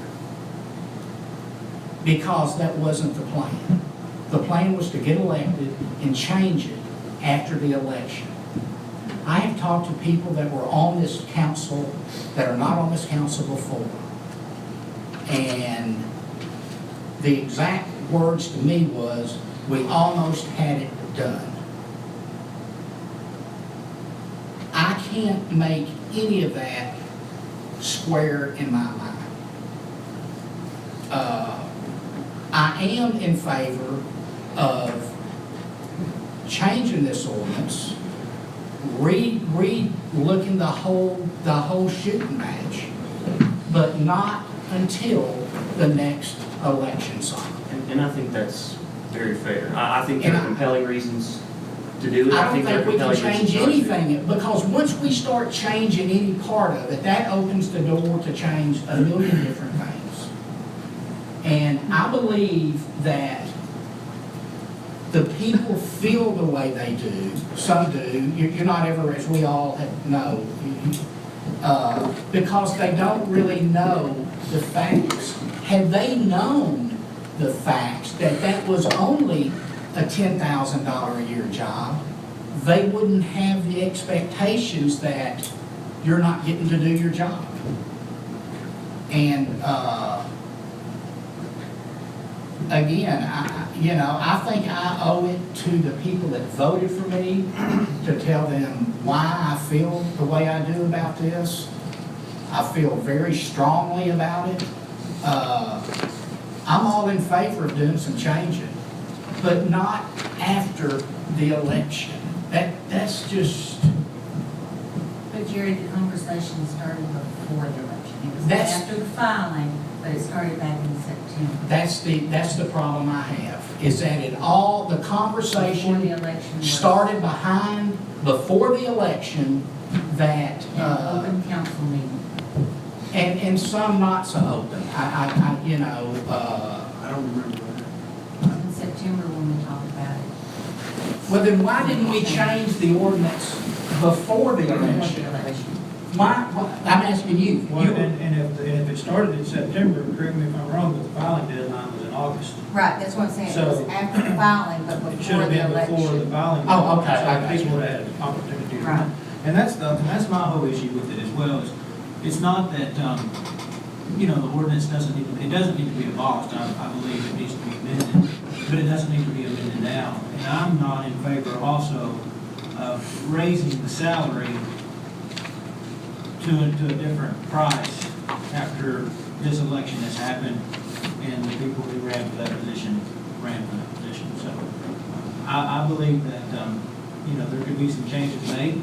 I don't believe that in the middle, and you see the backlash from what's happened in our state government and the raises that they were given, so the perception is from the community, from the public.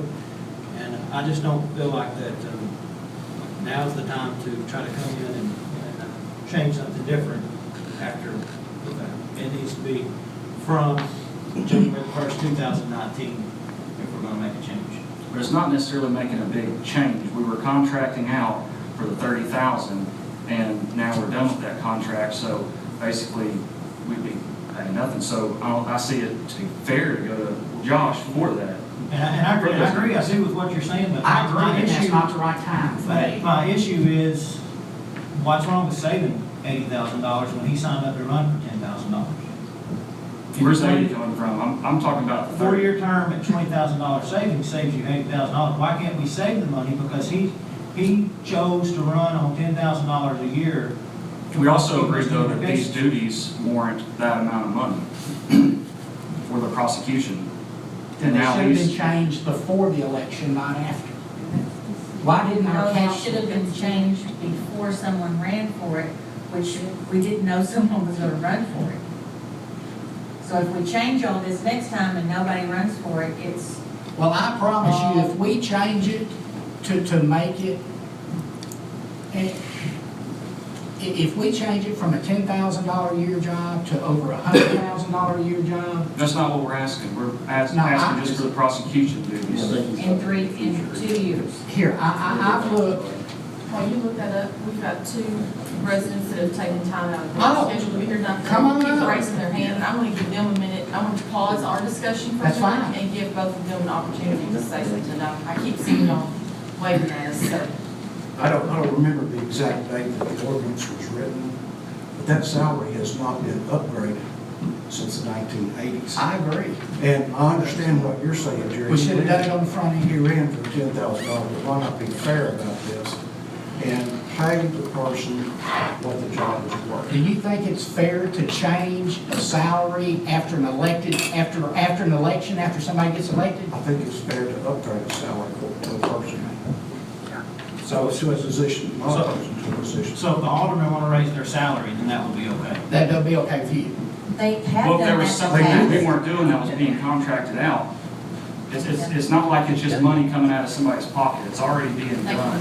It's already being Is paid. that, are you through? 'Cause I- No, it's not. No, What I was saying is- no, sorry, go, so, I go ahead. would do it for their Throw some own water. salary, so. But, you know, to be realistic about it, the salary has not been increased for 20 years or more. And, Or put into the Jessup schedule. yeah. Then why didn't we change it before the election? They didn't. I'm Did just they know asking. anybody's gonna run? It was something that was sitting in the backwater that nobody realized or looked at. I mean, so elected city attorney was not heard of. Nobody ever thought about running. Right, that's why I pay $10,000 a year. Well, I think that's part of where your amendment can It come was into just- place it on was that just over. 2005 ordinance, is that the fact that it could be a gradual, the ordinance that's currently in place is from 2005. If you put in a clause that it could be, based upon a study of like elected city attorneys, or there could be some cost of living raise, whatever you want to justify it in there, that can be part of the amendment to an ordinance. When we're reworking the 2005. That's why I said the 2005 ordinance should stay, and it should just be amended if there's any changes that need. And I want to be clear that, and then I'll let you, I am all about making changes to this outdated ordinance. But I'm not about changing it after the election. That After just, the election, we got rid of our contracted attorney. that's because we had an elected city attorney to do that job. I'm just saying. And that's what the law is written. The law is written that Why that would you we get keep rid of both your of them? contracted attorney if you have an Yeah, elected you attorney. did for 4 months. And why would Let the that? contract go after the election even. You're right. Because the elected city attorney said he did not want to do that. No, Yes, he did. He told me to my face. He did no, not I want didn't to do hear that. that. We can only go by what's on the books. There you Okay? go. Let's go forward. Go ahead. I'm just thinking from a historical perspective, back in the day when we had an elected city attorney and that's all we had a great one, Mr. Davis. And I can't remember why he didn't now. Mr. Chandler's probably been on here long enough. He may remember the wisdom, I think, in the forefathers before. I think city attorney is mandated by law that you can't get rid of that position. I think they set that salary low so that they could outsource it and hire somebody. And that way, Mr. Madison didn't show up at work, they can give him the boot. And I think they did that for a reason, that they got better service. They outsourced it, but you can't get rid of the position totally. So I think they set it on purpose low because they had a city attorney and they were outsourcing. That's just what I remember back from I think the historical story days. is right. If I may, obviously this position affects me as I'm the staff attorney, but also I represent the city and my job is to try and help you guys make decisions. I take that responsibility seriously. Mr. Steele commented about the pay. 2003-28 said the city attorney ordinance at $18,720. And that was for everything. Prosecution, city advising, whole 9 yards. It was how much? $18,720. And that was for everything. That was in 2003. That was in 2003. In 2003, by ordinance number 36, which was 2003-28 was passed August 25th, 2003. In November of 2003, City Council amended it by ordinance 2003-36, where the salary was $18,720 for city attorney duties, and they added $10,000 for prosecutorial duties. So at that point, they were thinking we have two responsibilities. Everything else, prosecute cases.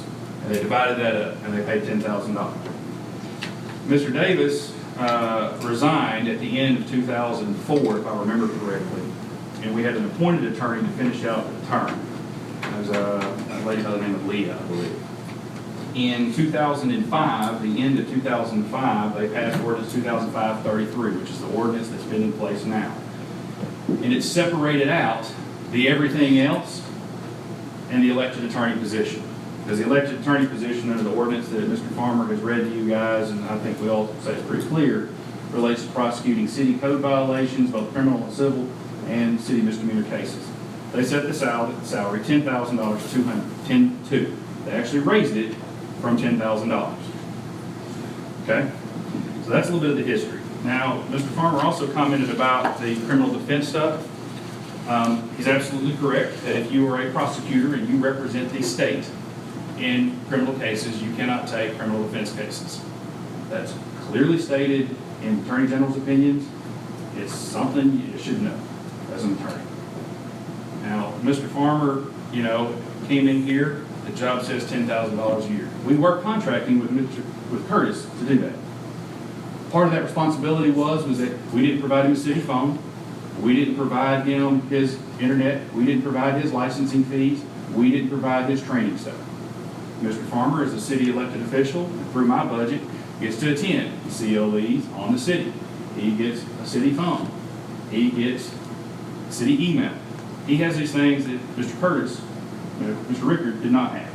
So those are some things to consider. Now, I've thought long and hard about this. I've studied this in depth. Now, a city attorney shall be elected for a city first class. If there's not one, city council may appoint somebody. They may hire an attorney that lives outside the city. But when you use the term may, it means they may do something else. What about the word until?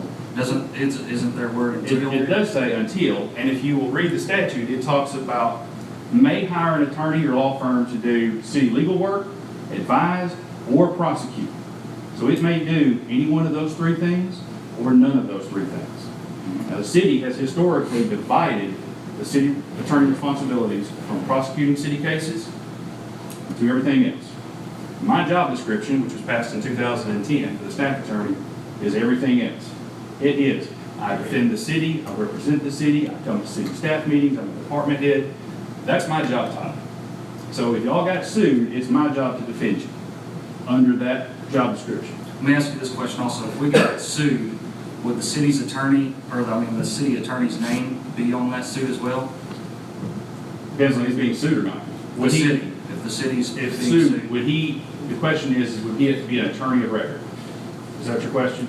I'm asking basically if he would be liable. You're saying, okay, the city gets sued. Is Josh's name on that lawsuit? He would not have him under the delegation of duties that are currently in place. He would not have to enter appearance on that case. I do.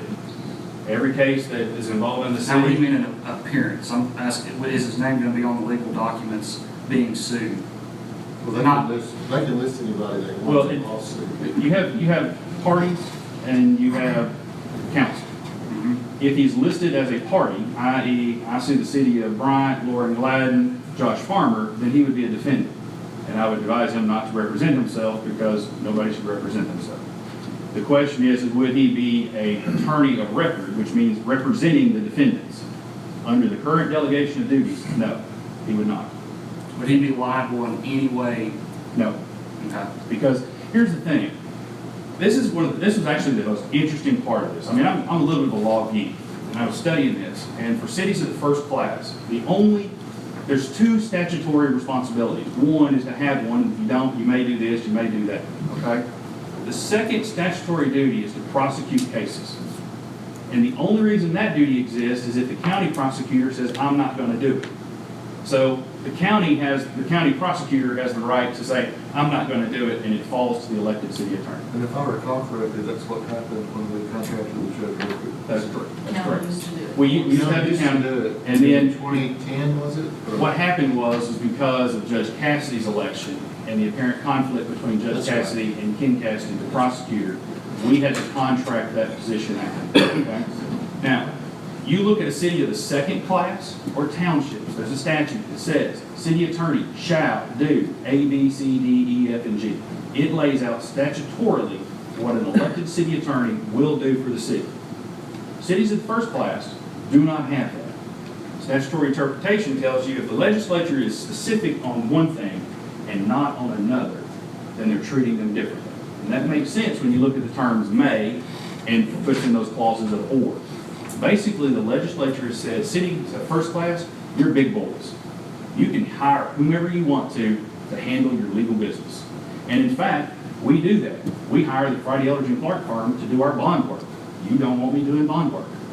I won't do it. I'm not licensed. I'm licensed. Does it state in there until there's an elected attorney? In the ordinance. In the ordinance or in the statute? In the ordinance.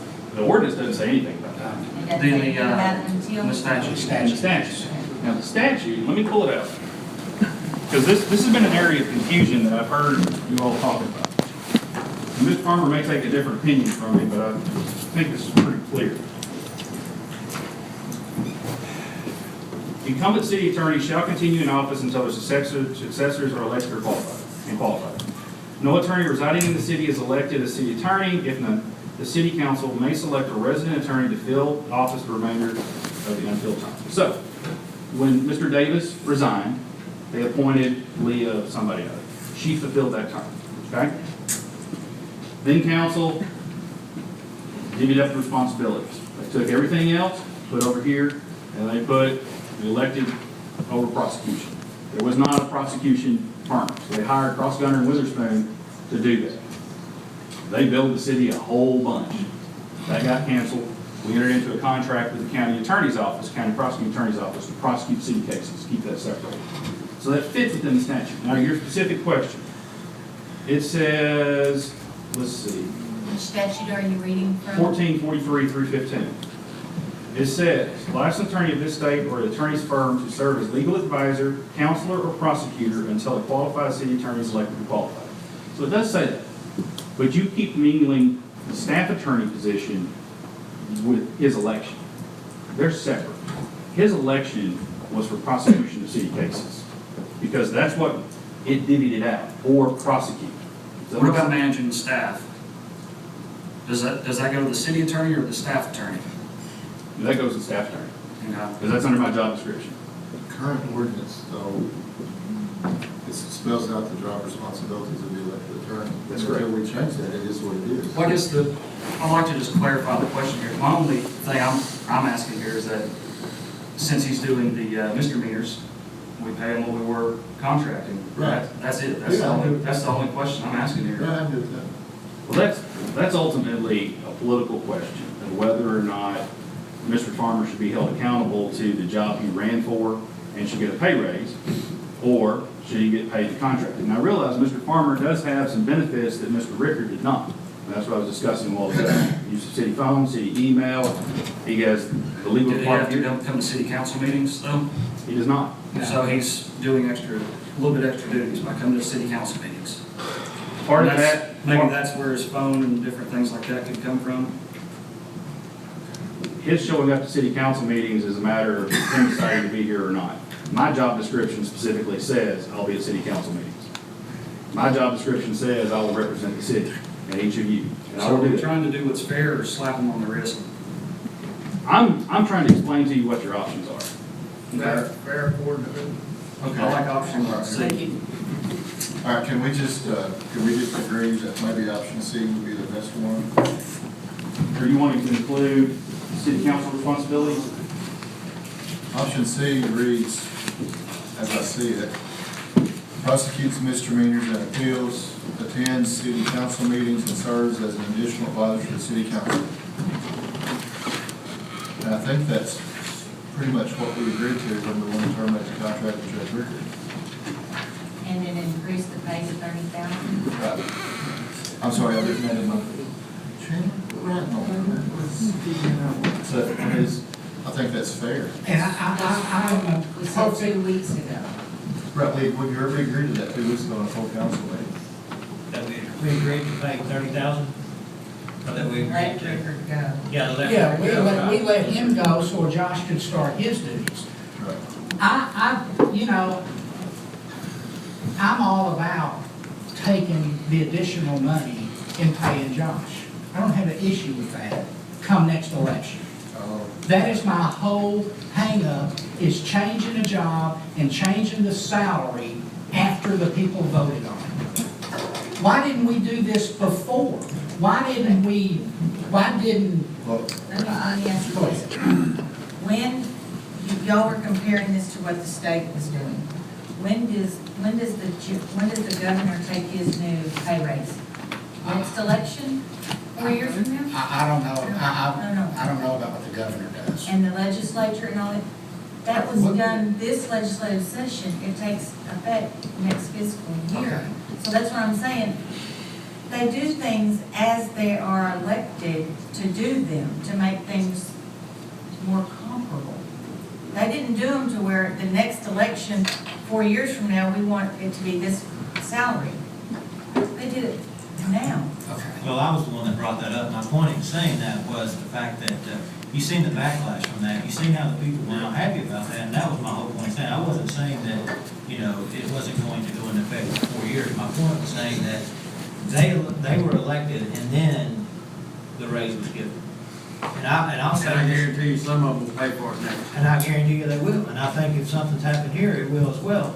And that's why I'm going to tell you now, as a council person, if we try to give ourselves a raise before the next election, I'm going to be against that. I don't believe that we got elected for a position to give a raise. And that's why I'm not going to be for a $30,000 salary to prosecute misdemeanor cases. Can we word it in a different way then, so it's not salary, maybe he's taking over the contract? We're kind of down to See C, what Judge Rickard was going to do. do C and $30,000. Yes. What? You said do C and $30,000? That's what, I mean, that's what I'm. That's, okay. I mean, So it is Well, okay we're to down that, change the to put pay it in and job and ordinance everything below after at the the next election. council meeting. And That's what the legislature just did. I understand, if the legislature did that, why do we have to do that in writing? We're not pulling money out of just thin air, it was I already understand, but we allocated. have a gentleman here that ran for a $10,000 a year job, and now, worst case, is change it to 30. We asked him to do these duties. Put it in an We ordinance. asked him to do the ones that were in the ordinance. Whenever that contract was made with the judge, okay, there was no city attorney. Somebody had to prosecute the cases. Okay, because the current county prosecuting attorney couldn't do it because of the conflict of interest, because he's sort of married to our judge. So we had to use someone. So we used Judge Rickard, who had been a municipal judge for years and years and years, obviously did the system really well. Josh runs for office, oversight on perhaps staff and council for not catching that before we entered the contract with Judge Rickard. So is it right to keep paying Judge Rickard to do that, or do we have the city attorney do it? And like Alderman Steele, but like Danny was saying, you know, it hasn't been updated in a long time to do that. So, you know.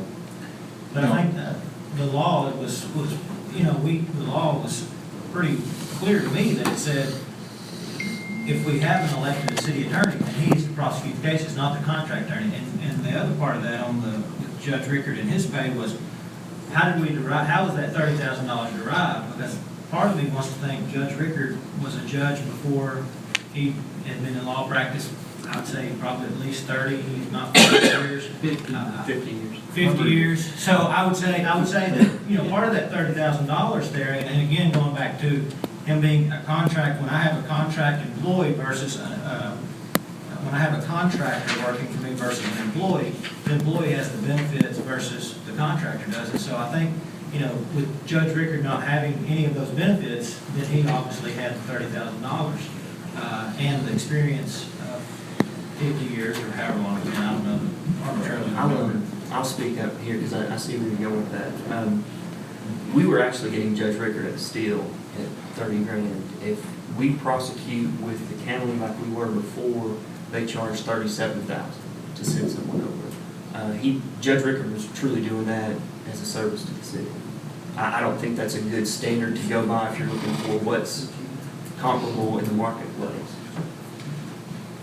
And I agree with that. I agree $10,000 is really low. I'm not trying to argue the point that $10,000 is low. What I'm trying to say is that we need to figure out a way how to increase the pay without it affecting someone who is in that current position this year, and I'm not saying that we can't spend $30,000, but I think there needs to be some thought into how do we arrive at that number, because I don't want to arbitrarily say, well, we were paying that person $30,000, so we should just pay this person $30,000. I don't think that's a fair way to look at the. City Attorney, what do you think?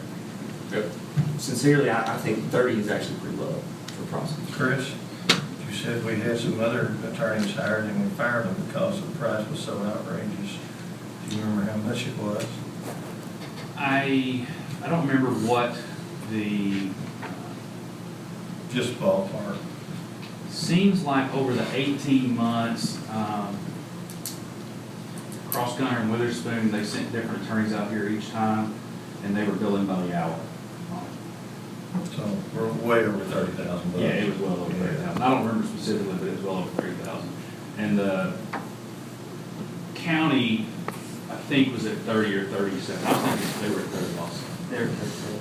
I think it's 37, I'm with you. So I think the council members are pretty set in who's for it and who's against it. And we just ought to let it proceed on, and if we have an ordinance come up at the next meeting, we vote on it and move on. But does the county pay any of this money back to No. us? So because the judge and the prosecutor are married, it costs us money, basically? What was it? No, But I mean, I thought we got some money back. We paid the prosecuting attorney's office $30,000 until Judge Cassidy was elected, and since then, we have paid Judge Rivers $30,000. Okay. It's cost us the same. Okay, it's the same.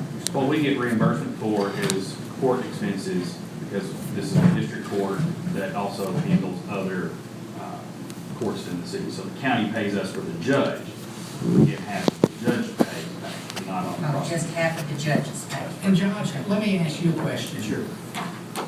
When you ran, again, we'll beat the dead horse, but you knew the pay was $10,000 a year. Why did you run? Well, I thought 10,000 at that time was pretty reasonable, considering we had a staff attorney and someone on contract doing the prosecutions. You know, and I kind of felt like, as an elected official, I was coming in sort of as a supplement to those at the outset. So I said, yeah, it was 10,000, but you know, when I looked at the overall scheme, doing the grunt work, you know, work with them, help them with issues, manage them, come to city council meetings, that's not that bad. Well, you know, I believe also with us sitting up here, sometimes you have to compromise. It can't always be black and white.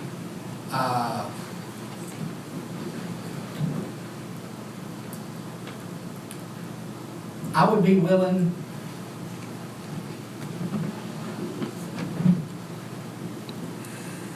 to entertain option C if that would make everybody happy and put everybody on the same page. And I want to say that's not what I want to do. But I think everyone in here knows how I feel about this. I think we need to change it all. And the city attorney job ought to be $100,000-something a year job. But it's not. And the time for us to make it that, in my opinion, is before the next election, where we can advertise, or people that are running for that job know what they're running for. They know they're going to have to change anything if they get elected. And I would be willing to take $20,000 of Judge Rickard's money against my, I'm doing it to compromise and to try to move this issue forward and get us working on city business. Well, like Alderman Greenblatt said, it's going to come down to us negotiating the full council meeting, because we could take no action tonight whatsoever. Right. So we could keep doing this all night, but it's not going to be good. But I'm sorry, the Broadway party room lady wants to talk. Spirit. I'm going to just speak for me. Well, she can be loud, I'm kind of loud, and thanks. I understand what everybody is saying, and I hear everything, and I'm not going to go back in time, but I want to make 2 points, please. I think that, and this is not directed at any one individual, and I know it's not directed to you, but I think there was a huge disservice done before this last election cycle, that this wasn't addressed and amended along the way. So we're not even having to have this conversation. And once upon a time, the city attorney, I think it was, that's what Lisa and I were trying to figure out. There were 2 city attorneys and they made like $125,000. So we're saving a lot of money right now. But I think that what I apologize, what Josh should be given the responsibility to do is to act in his elected capacity, because I thought I was electing a full-on city attorney. No, but the ordinance. I understand that, Jerry. I but can't you're- help it that if you didn't understand it. No, I understood it. I got it. I'm fine with it, but I want the city attorney position. My problem is the ordinance should have been fixed before the election happened. Okay. It would make all of this conversation. I agree. Conversation moot. But it wasn't. But it wasn't. That's right. And I'm in favor of changing it 4 years from now.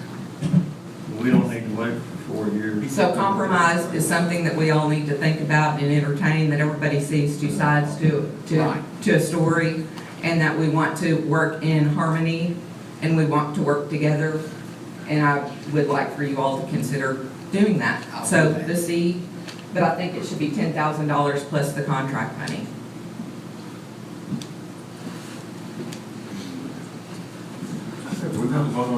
Yeah, I do want to throw one more thing in, and this is why I added some parentheticals about adding clarifying language that these are the only duties. I agree. Because it puts the elected city attorney in a bit of a hard place when I've got voters who voted for me who are expecting certain things, and if that's not my responsibility, that's fine, but I have to be able to go back and say, well, this was before the council, they voted on it, they spoke, here's what it looks like. Does that make sense?